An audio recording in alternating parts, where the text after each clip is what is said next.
I was just reading an email from somebody calling me a climate denier because yesterday I said on the show that I don't think the world is coming to an end anytime soon due to global warming. I don't think you need to go building an ark because the polar ice caps are going to melt. And so that makes me a climate denier. Yes, I deny the climate. That's right. This is one of my favorite phrases the left uses. Of all their euphemisms and their misleading and flatly dishonest labels and terms that they use, this may be my favorite. When they call you a climate denier. Like, yes, I deny the climate. It's true. I deny that the climate exists. I don't believe in the climate. I don't think there is such a thing as a climate. I think that we live in a giant artificial dome, much like the Truman Show, except this dome, according to my theory, was built by aliens, billions of years ago. And the aliens are on platforms in the sky. What looks like the sky anyway. It's actually just painted blue, but they're up there on the clouds are actually these platforms, and the aliens are up there, and they're dumping buckets of water to make rain, and they're rolling bowling balls across wood floors to make thunder. And that's my theory. I deny the existence of the climate. Now, of course, for most people, though, when you call them a climate denier, what you really mean is they are apocalyptic changes in climate caused specifically by human activity deniers. And that's what most people are denying when they're denying the climate.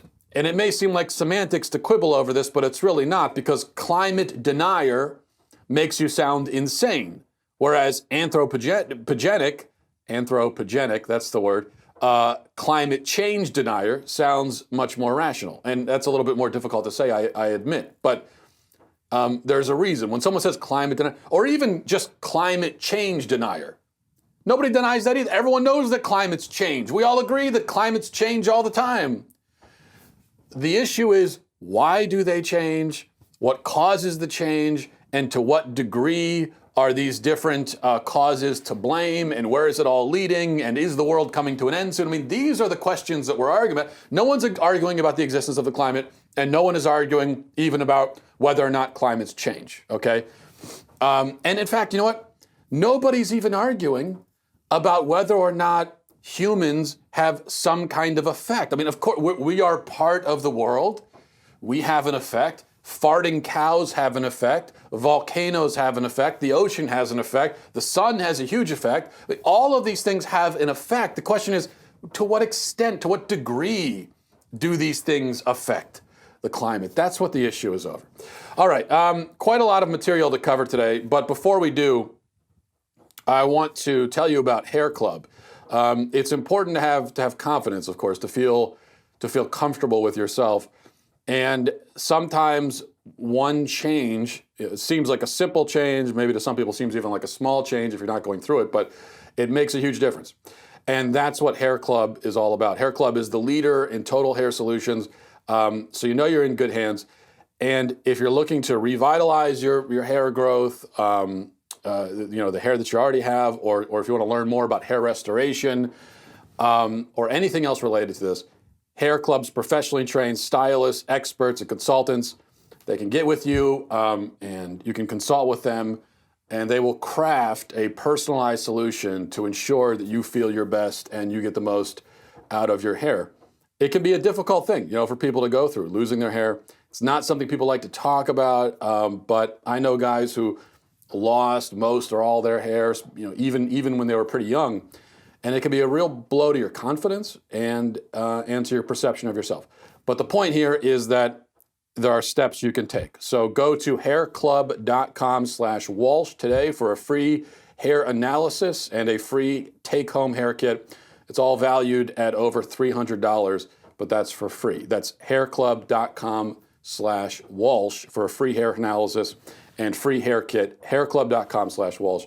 Experience your hair and your life at its best. Okay, let's turn to something utterly outrageous and horrifying. There's a bill called, this is difficult. It's hard for me to even talk about these.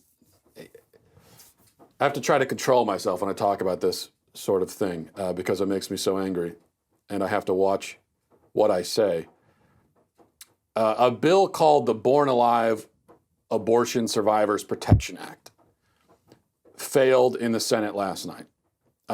Maybe you heard about this. If you rely on the mainstream media for your news, you probably did not hear about that. We'll talk about that aspect of it in a minute. But Senate Democrats blocked the bill.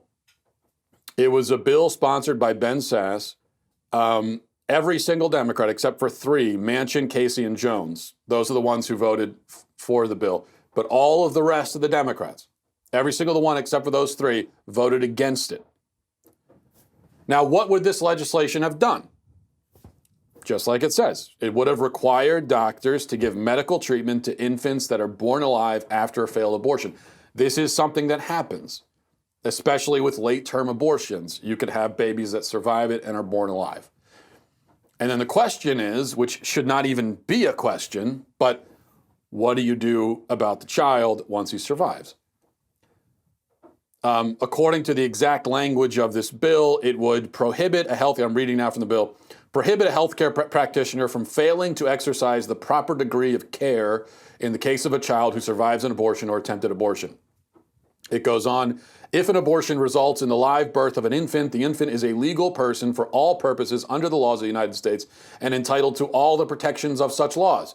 Any infant born alive after an abortion or within a hospital, clinic, or other facility has the same claim to the protection of the law that would arise for any newborn or for any person who comes to a hospital, clinic, or other facility for screening and treatment or otherwise becomes a patient within its care. It also prescribes criminal penalties for anyone who intentionally performs or attempts to perform an overt act that kills a child born alive. Now, there is something called the Born Alive Infant Protection Act, which was signed into law in, I think, 2002. That, by the way, was passed unanimously. Okay, so every Democrat in the Senate back in 2002 voted for the Born Alive Infant Protection Act. And what that law did is it defines any child who's born, whether after an abortion or in any other scenario, as a human being. But it does not specifically prescribe what must be done for these children. It doesn't specifically require doctors to give medical care to the child. It doesn't prescribe penalties for doctors who fail to deliver that treatment. And so that's what this law was supposed to do. Kind of following on the heels of that one and saying, yeah, that's a human being. By the way, it's a human being, and if it needs medical treatment, you need to give medical treatment. And you cannot kill this human being. You'd hope it wouldn't be necessary, right, to pass a law like this. You'd hope that you wouldn't need a law that actually specifically says, hey, don't leave babies to die. But in recent weeks, we've seen that Democrats have come out in favor of infanticide. And we've seen them push the boundaries further and further and further on abortion, legalizing later and later abortions so that it did become necessary to add these protections. Except Senate Democrats voted it down. Every Senate Democrat running for president, just to be clear, every Senate Democrat running for president voted against this bill. Cory Booker, Sherrod Brown, Kirsten Gillibrand, Kamala Harris, Elizabeth Warren, Bernie Sanders, I might be forgetting a couple, all of them voted against the bill.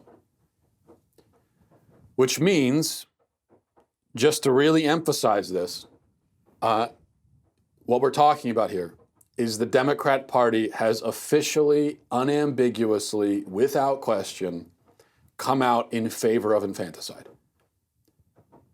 They are saying, now this is not just some random, crazy, radical, infanticidal Democrat out there on the fringes. Okay, this is the mainstream of the party. The majority of the party is now saying that babies who are born out of the mother, living and breathing out in the world, that those babies should not be given legal protection and that it should be legal to kill them. That's what they're saying. Now, remember, Democrats spent the last few weeks denying with great moral indignation the claim that they support infanticide. After Ralph Northam was interviewed and he very clearly advocated for infanticide, and but all the Democrats said, no, that's not what we think. That's not what he said. How dare you? And when Republicans accused them and said, you guys support infanticide, Democrats said, that's ridiculous. No, we don't. And then what Republicans said last night was, okay, well, so you don't support infanticide. Well, then I'm sure you'll support this bill then that makes infanticide illegal. And Democrats said, about that. What does that tell us? It tells us that Democrats are pathological liars, as well as amoral baby murder apologists. And listen, I know that we're supposed to reach across the aisle. You know, we're supposed to try and be bipartisan. We're supposed to see the best in the other side and look for common ground and blah, blah, blah, blah. But I'm just telling you how I feel in this moment, and I'm being brutally honest. This is how it seems to me, that you cannot be a good person and remain affiliated in any capacity with the Democrat Party. If you see a vote like this and you still call yourself a Democrat, I don't care if you're just an average Joe Blow Democrat voter or politician, whatever. After a vote like this, if you still remain affiliated with the Democrat Party, then you are a bad person. You are simply a bad person. And I am ashamed to share a country with you. And I wish that I didn't. And if I'm calling 40 million or 50 million Americans bad people, then so be it. Now, that said, I recognize that many average Americans who call themselves Democrats may be extremely ignorant. So I guess maybe ignorant or evil are really the only option. I mean, if you're voting Democrat, if you're a Democrat, those are the only options. You're extraordinarily, clinically ignorant, or you're a bad person. There is no third option. There's no option C here, right? Well, the option C is both, maybe. There's no option D.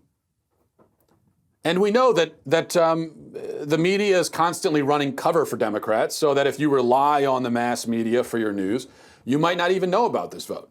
A lot of mass media outlets are just ignoring it, saying nothing about it. Others are blatantly lying. A quick look at the news. I just looked this up on Google just to see what the headlines are about this vote. And I'll just read a few headlines. Senate defeats anti-abortion bill as GOP tries to jam Dems. Anti-abortion measure dies in U.S. Senate. Democrats block Senate GOP anti-abortion effort. Senate vote on abortion legislation fails to advance measure. U.S. Democrats block Born Alive anti-abortion bill. Okay, so you get the point. The media is calling this an anti-abortion measure, which is just simply a lie. It actually has nothing to do with abortion at all. It deals with infants that are born alive, already born infants. And liberals are the ones who are saying there's a distinct. Now, yes, I believe that there is no difference between an infant who's born and an infant who's not born yet. It's the same thing, morally, physiologically, philosophically, all of that, right? But they're the ones who say that there's this huge distinction between the two. So by their own standards, this was not an anti-abortion bill. This was a bill that was dealing with born infants, with human beings that even they, up until now, would call babies, not fetuses, babies. So these headlines, they're not just misleading. These headlines are blatant fabrications, total lies. These are headlines that are literally based on abortion industry talking points, okay? The abortion industry is writing their PR talking points and handing them out to the media, and the media is taking those talking points and making them into headlines. That's what's happening here. NARAL, which is an abortion lobbyist group and a collection of despicable, disgusting scumbags, tweeted this after the vote. They said, breaking, the Senate has voted down Senator Sass's extremist anti-science bill that attempted to inflict medically unnecessary restrictions on clinics, spread dangerous anti-choice lies, and threaten healthcare providers with jail time. Extremist, yes, it's extremist to refrain from murdering already born infants. Right? But this is the line that the Democrat Party and the media has taken. The abortion lobby gives them their talking points and they repeat them dutifully.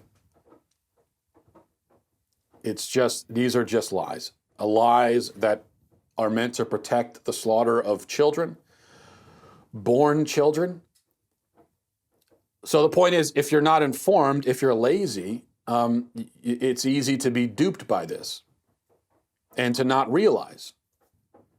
So there are probably average voting Democrats who don't realize how radically far left the party has gotten, but that's no excuse. You see, we live in the information age. You have no excuse to be ignorant. You have no excuse to not know about these things. I don't care who you are. I don't care where you live. I don't care what your situation is. Unless you're in a coma, you have no excuse to not know what has become of the Democrat Party. It doesn't take that much research. So the thing is, yes, I acknowledge that there are Democrat voters who are extremely ignorant and don't realize how evil the party is, but that ignorance now, that is a moral failing as well. To be that ignorant, it's got to be that you want to remain ignorant. We've reached a point where if you're a decent person, you cannot support this. I don't know how else to put it. The Democrat Party is endorsing the killing of born children. That's where the line is drawn. I'm not saying you got to become a Republican. I'm not shilling for the Republican. I don't care about that. Be whatever you want to be. Do whatever you want to do. But you can't support this. The Democrat Party, this is what they're about: killing babies, infanticide. And so that's where the line is drawn. It's just, are you going to be a decent person or not? And if you're going to be decent, you cannot possibly affiliate yourself. The Democrat Party is an evil institution with no morally redeeming aspects about it at all anymore. Speaking of being informed, I want to play for you an exchange between, and this also came out yesterday as it happens. This is an exchange between fake Christian abortionist Willie Parker. Well, he's a real abortionist and a fake Christian, just to be clear, and Dr. Mike Adams. So they had, interestingly enough, they had a debate at the University of North Carolina, and Willie Parker, who's an abortionist, volunteered to publicly debate this. It's very rare that you get a working abortionist who's going to get up on stage and debate somebody about abortion. You rarely see that. These guys, they do not want to be in that situation of having to defend what they do against someone who's hostile to them. And we're going to find out why here. I think Willie Parker is regretting putting himself in this position. And so I'm going to play just one little clip from this exchange. I want you to watch this. So when you crush a human skull, it's not really gray matter, it's white brain matter that oozes out? What's your point? No, I'm asking you a question. Is the brain matter that oozes out when you crush a human skull white? What does it matter? You've described what I do, so what is your point? My point is that it intentionally kills an innocent human being. Would you concede the point? I started my first concession was to your first two syllogisms, that abortion kills a human being. It is the intentional disruption of a pregnancy that kills a human being. How many innocent human beings have you intentionally killed in your life's work? I don't know. I don't measure my work. Count. I don't. You've lost count. If it's a million, 10,000? 20,000. 20,000? What's the difference? What's the difference between 20,000 and 30,000? Yes. No. 10,000 dead human beings. Okay. That's the difference. Okay, so you see, the abortionist admits that it is the killing of a human being. He says that crushing skulls is an accurate description of what he does. Remember, Dr. Adams says, okay, well, you're crushing a skull, the brains ooze out, and Willie Parker says, I won't call him doctor. Willie Parker says, you're describing what I do. So you don't have, the point is, you don't have to search hard. You don't have to spend a lot of time to discover that even the people in the abortion industry admit, if you catch them at the right moment, in the right mood, they will admit that this is what they do. This is killing, that they kill people. It is violence, it is death, it is bloody, it is gruesome. That is what they do. In the abortion industry itself, they're not having debates about personhood, right? They know that they're killing people, persons. They know that. They're not, those are debates for the rubes, for the pro-abortion rubes who are being manipulated. They're going to have those debates and make those kinds of arguments. The people in the abortion industry, they know, they're not that stupid. They know better.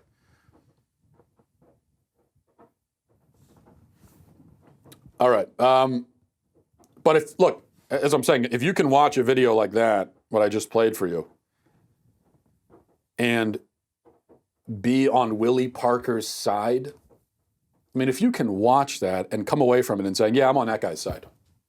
The guy who has lost track of the number of human beings he's killed and doesn't even think the body count matters. If you can be on his side, then again, how could I call you a decent person? I mean, the phrase decent person would lose all meaning if I could apply it to someone who supports that. All right, a little bit more liberal madness to talk about here. Transgender sprinters, that is male sprinters, guys, dudes, fellas, they finished first and second at the girls' indoor track championships in Connecticut a few days ago. And this is, we see these headlines, of course, all the time now. These particular, at least one of these guys, I think both of them, but at least one of them was in the headlines last year for winning the girls' track championships last year. It might have been outdoor, the spring events last year. So this guy he's just dominating. He's just dominating the female circuit up in Connecticut, racing all these girls who, I laugh at just the absurdity of it because what else can you do? But it's actually not funny because these girls are they're having, these girls are working hard. I ran track. I ran against men when I was in high school, and it's hard. I mean, running is hard, and to be a competitive runner is a hard thing. It's very challenging. It takes a lot of work, a lot of effort, a lot of exercise, eating right. I mean, you're running all the time. It's a really difficult sport, and these girls are working their butts off and putting everything they have into it, but all for nothing. Because they can't compete against the guy. They biologically, physically can't. If you compare, you look at any state, right, and you compare, you look at the girls' championships in any track event, whether it's the 200 meter or the 800 meter or the mile, whatever it is, and you look at the boys versus the girls,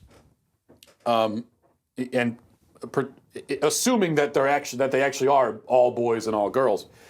And you compare the top times for the boys to the girls, and it's just like a time that would get you first place in a girls' event, you wouldn't even make it onto the track in the boys' event, in the boys' champion. You wouldn't even place. You wouldn't even get sixth place. That's how much of a gap there is. And this is not an insult. I'm not insulting girls or anything. No. There are biological limitations. Men are simply built in a certain way where they're going to be faster and stronger. And so these girls have no chance. And all of their hard work is being stolen. And this is cheating, is what it is.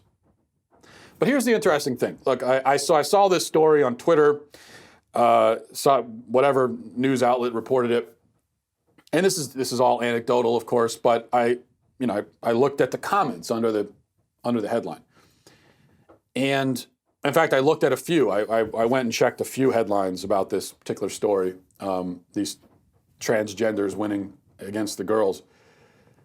And I was looking at the comments on Twitter, and every single comment I saw was expressing some version of, this is crazy, this is cheating, totally ridiculous, I feel bad for those girls. Every single comment, hundreds of comments. I couldn't find one single person, and I know, again, it's anecdotal, but I could not, in my brief check, I could not find one single person who was defending this and defending these guys and saying, yeah, I think this is right. Yeah, I think we should have guys racing against girls and taking their championships. And that's interesting, isn't it? Because we're told that this is a controversial issue. And for any other controversial issue, whether it's abortion or anything else, if I go on Twitter, I can easily find people on all sides of it expressing all the different views. But with something like this, it's very difficult to actually find a real human being who will come out and say, yeah, I'm in favor of this. I think it's a good idea. When you do a quick survey of what everyone's saying about a topic like this, it seems like everybody is against it. Nobody thinks that this makes sense. And what does that tell you? It tells you that when it comes to this issue especially, transgenderism, and especially when it comes to, to boys invading girls' sports and girls' locker rooms and girls' bathrooms, what you have is a tiny, tiny, tiny minority which has imposed its will on the majority. This is the tiniest minority of people. And I'm not speaking just about the transgenders themselves, who themselves are a tiny minority, but then you also have a tiny minority in the LGBT lobby who are pushing this. The kind of extremist LGBT activists, they're the ones. This is their agenda. This is what they want. And they are obviously in a very small minority, yet they're getting their way. And there's no reason for it. There's no reason to allow this. If the folks up there in Connecticut were to pass a rule saying, you know what, we're done with this. If you are a biological male, you cannot compete against girls. If they were to pass that rule in Connecticut, 99%, it seems, of the country and of the people in Connecticut would be totally in favor of it. And they would say, that makes a lot of sense. There would only be that one crazy percent that says, no, this is bigoted. This is unfair to those boys who now aren't going to have the opportunity to race against girls. You would have that one loud but small percent. And there's no reason to listen to them. They don't really have any, they only have the power we give them. That's the thing. So it's kind of even more pathetic in a way. On one hand, I'm glad that we don't live in a country yet where a majority of people are in favor of something like this. But on the other hand, it's really pitiful and sad when you think about it, that almost all of us disagree with it, yet we're just going along with it anyway. All right. I'm going to jump ahead to some of your emails now. mattwalshshow@gmail.com, mattwalshshow@gmail.com if you want to offer your opinions, questions, whatever it may be. And a bunch of interesting emails, so I want to get to them before we run out of time. This is from Brandon. It says, Dear Matt, why does the Libertarian Party suck at everything? Well, Brandon, I think the Libertarian Party has two problems. Actually, three. The first is that everyone's high all the time, so I think that's getting in the way. Second is the perceived lack of cogency or focus. I have noticed, it's interesting when you think about it, that the Libertarian Party has not gained more attention and attracted more people. But I think most people can't figure out exactly what the Libertarian Party is or what libertarianism is or what it stands for. And I think libertarians themselves don't know exactly. Especially when it comes to these really hot button important social issues, like, for instance, abortion. Now, libertarians should be the first ones getting up there and saying this is wrong, because libertarian is supposed to be The do no harm, right? The anti-aggression principle is supposed to stand for individual liberty. And when you have something that is an assault on human life, then that obviously is also an assault on liberty. And there are some pro-life libertarians, but there are also radically pro-choice libertarians. And if you don't have a coherent viewpoint on an issue as fundamental and important as that, then it's going to be really hard for you to attract people, because everyone else, we don't know what you're all about. And the third thing is, I think the Libertarian Party needs more compelling figures to carry its banner. I mean, Gary Johnson, who is the Libertarian Party now? Gary Johnson? It's the Libertarian Party. You need to find someone who's young, exciting, interesting, kind of weird. That's what the Libertarian Party should be, not Gary Johnson. This is from Gareth. Says, hi, Matt, big fan of your show. I love your dry humor and down-to-earth and common-sense approach to religion and politics. I've noticed that it seems like Daily Wire is giving you more lately, with a table to sit at and a fancy new microphone. And actually, the microphone's gone, as you noticed. And yesterday, you even got to have a sponsor. Is there any chance Ben will let you in the studio to do a backstage with the other guys? Yeah, I've been going to the studio every day for the last year and a half, and it's been locked.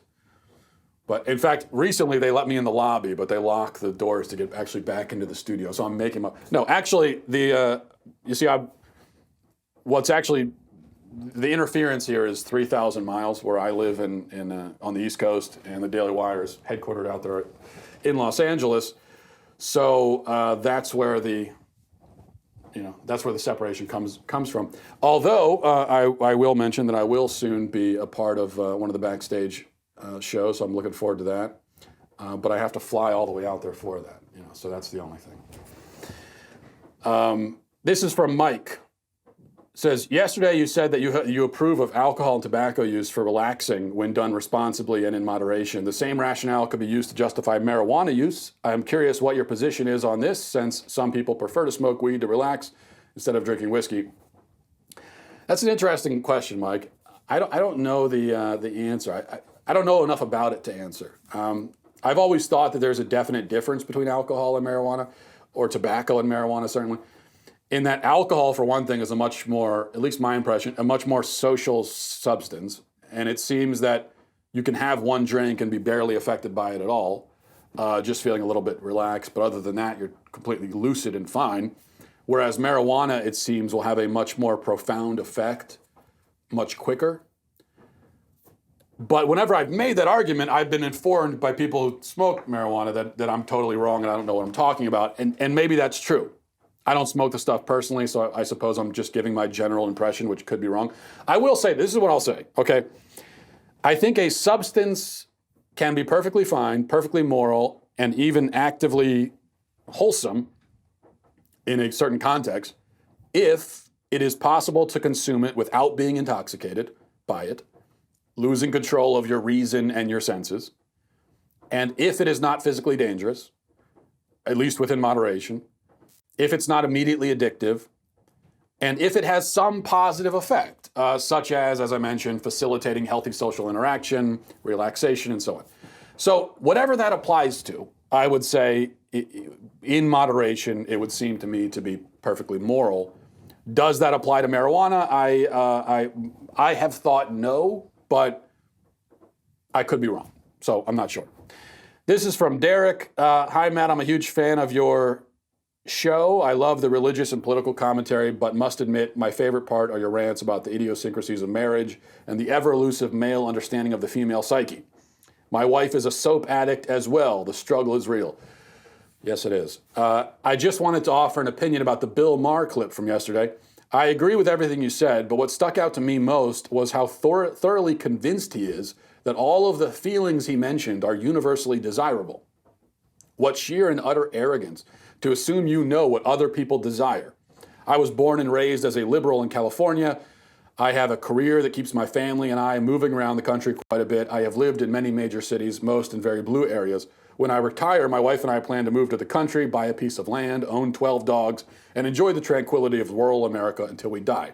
My point being, I have experienced living in all sorts of geographic, economic regions, and can say with objective certainty that I desire the rural life. In this clip, Marr says there's no CSI Lubbock.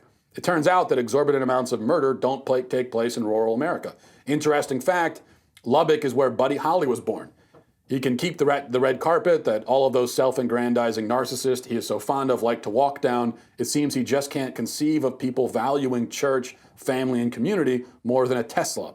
They wear Target instead of Louis Vuitton, not because they're downtrodden, but because they know the true value of material items and couldn't give a rip about whose name is embroidered on the rear end.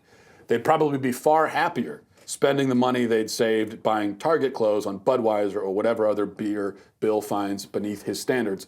I dislike the two Americas perspective as well. There are good and not so good people from every walk of life.